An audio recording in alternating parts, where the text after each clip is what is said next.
मनोज अलवा cooking with Jugnu moms को subscribe कीजिए, लाइक कीजिए, शेयर कीजिए और अच्छा सा प्यारा सा कमेंट्स करना बिल्कुल भी मत भूलिए।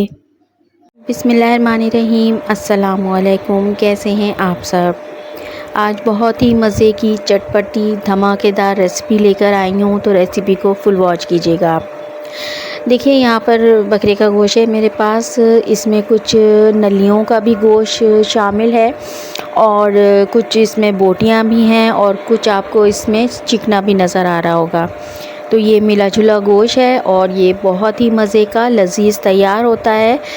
तो चलते हैं और जानते हैं कि ये कैसे तैयार होगा। तो देखिए, कुकर मैंने ले लिया है। गोश्त हमने झटपट से जल्दी से गलाना है। तो यहाँ पर हमने पानी के साथ 2-3 बार वॉश कर लिया था, सिरका और पानी के साथ मैंने वॉश किया है। इससे गोश्त की हीट ख़त्म हो जाती है। जितना पानी अपने हिसाब से रखना है, गोश्त जितना है, तो बस पानी डाल दिया है और इसमें कुछ हम ऐड करेंगे गरम मसाला। तो ये मैंने काली मिर्ची ली है, ये गोश्त के बादीपन को ख़त्म करती है। तो इसको ज़रूर जो है वो डाला कीजिए जब भी आप गोश्त जो है वो बॉयल कर रही हों। यहाँ पे हस्बे ज़रूरत नमक शामिल कर रही हूँ ताकि गोश्त के अंदर फ्लेवर आ जाए। थोड़ा सा फ्लेवर के लिए चिली फ्लेक्स डाल रही हूँ और थोड़ी सी पिसी हुई लाल मिर्च मैंने यहाँ पर ऐड की है। और इसको जो है वो अब मैं आपको करीब से दिखाती हूँ कि ये कैसा लग रहा है और इसमें कितना पानी हम ऐड कर चुके हैं। तो आप देख सकते हैं कि यहाँ पर मैंने पानी जो डाला था वो भी आपको नज़र आ रहा है और मसाले जो हमने इसके अंदर डाले थे वो भी आप देख सकते हैं।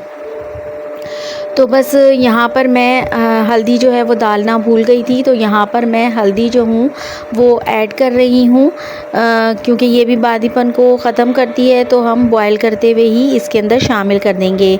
लीड लगा दी है हमने कुकर की और इसके बाद हम इसका वेट लगा देंगे और हम सीटी आने के बाद जो है वो 10 से 15 मिनट रखेंगे गोश्त गलाने के लिए। और उसके बाद हम इसको निकाल चुके हैं अपने पैन के अंदर और इसके बाद हम इसके अंदर तेल शामिल करेंगे क्योंकि बॉयल करते हुए हमने तेल शामिल नहीं किया था।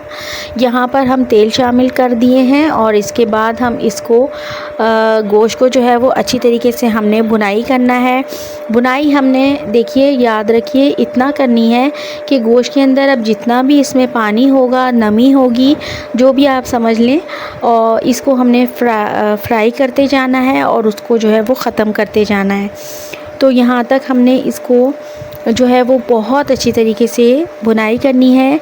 ये 5 से 10 मिनट तक आपकी भुनाई हो सकती है जब तक कि ये पानी ख़त्म ना हो जाए इसके अंदर से। तो हम इसकी भुनाई करते हैं अच्छी तरीके से। और भुनाई करते हुए अगर अभी तक आप चैनल को सब्सक्राइब नहीं किए हैं तो जल्दी से चैनल को सब्सक्राइब कर लीजिएगा और बेल के आइकन को ऑन करके और पल सेट कर लीजिएगा। तो देखिए, हम इसको भुनाई करते जा रहे हैं और इसका पानी जो है वो ड्राई होता जा रहा है। आप देख सकते हैं छींटे इसके उड़ रहे हैं। तो इसको बहुत केयरफुली आपने जो है वो भूनना है। इसके बाद हमने यहाँ पर लहसुन का जो है वो पेस्ट शामिल करना है। मैंने इसके अंदर थोड़ा सा पानी डालकर जो है वो शामिल किया है ताकि गोश्त के अंदर अच्छी तरीके से ये मिक्स हो जाए। और आप भी इसी तरीके से मिक्स कर लीजिएगा, अच्छी तरीके से मिक्स हो जाएगा। और इसके अंदर थोड़ा पानी होगा तो उसके अंदर फिर से भुनाई होगी और गोश्त के अंदर सारा लहसुन का जो है वो फ्लेवर डेवलप हो जाएगा। तो ये भी स्टेप आपने ज़रूर जो है वो करना है, इसको स्किप बिल्कुल मत कीजिएगा। तो देखिए, यहाँ पर हमारा फ्राई हो गया था गोश्त। तो यहाँ पर मैं दही शामिल कर दे रही हूँ। ये दही के साथ बहुत ही ज़बरदस्त टेस्ट आता है, तो इसको बिल्कुल स्किप मत कीजिएगा। यहाँ पर हम टमाटर का इस्तेमाल नहीं करेंगे क्योंकि टमाटर से फिर वो बिल्कुल ही कढ़ाई का इफ़ेक्ट आ जाता है। तो हम यहाँ पर टमाटर शामिल नहीं करेंगे, यहाँ पर हम दही को शामिल करेंगे। और यहाँ पर डालने का मकसद ये है कि जब हम भूनते जाएंगे तो दही का पानी भी जो है वो ड्राई हो जाएगा और इसी में मिक्स हो जाएगा। तो बस इसको हमने इतना भूनना है कि दही का पानी भी ड्राई हो जाए। तो अगर यहाँ तक आपको रेसिपी अच्छी लग रही हो तो इसे लाइक और शेयर लाजमी कीजिएगा। तो बस हम जी इसको अच्छी तरीके से भुनाई कर चुके हैं।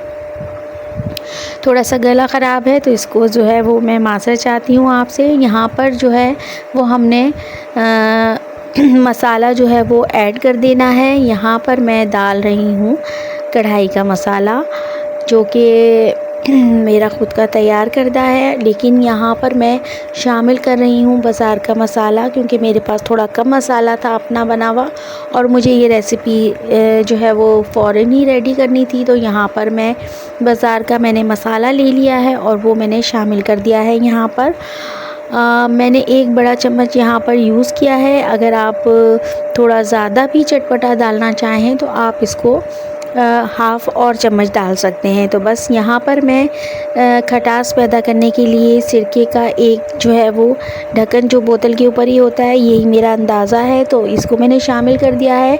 और सोया सॉस भी यहाँ पर मैं 1 ढक्कन ही शामिल कर रही हूँ। बहुत ही अच्छा टेस्ट, बहुत ही चटपटा बनता है, तो इसे एक बार ज़रूर ट्राई कीजिएगा मेरी रेसिपी से। यहाँ पर थोड़ा सा मैंने चिली गार्लिक सॉस का ऐड किया है। ये आपकी अपनी चॉइस है। आप अगर जो है वो चाहें तो सॉस भी इसका डाल सकते हैं, चिली सॉस जो आता है वो भी डाल सकते हैं। मेरे पास ये डालने का मूड था तो मैंने इसको ऐड कर दिया है। अच्छी तरीके से मिक्स करेंगे यहाँ तक कि तमाम फ्लेवर जो हैं वो यकजान हो जाएं। और उसके बाद हमने यहाँ पर जब बिल्कुल फ़ाइनल होने वाला होगा, दम पे रख रहे होंगे, तो यहाँ पर हमने हरी मिर्चें डाल दी हैं। 4 से 5 अदद हमने हरी मिर्चों को शामिल किया है और हरा धनिया ढेर सारा डालेंगे, जो इस डिश की जान है और इसको फुल फ्लेवर देगा। तो बहुत ही मज़े की यमी डिश ये तैयार होती है। तो बस इसको अब हमने लिड लगा के रख देना है और उसके बाद हमने इसको डिश आउट करना है। काश कि मैं आपको इसकी खुशबू जो है वो सूंघा पाती। बेहद लजीज़, बेहद ही मज़ेदार जो है ये फ्राई गोश्त तैयार हुआ है हमारा।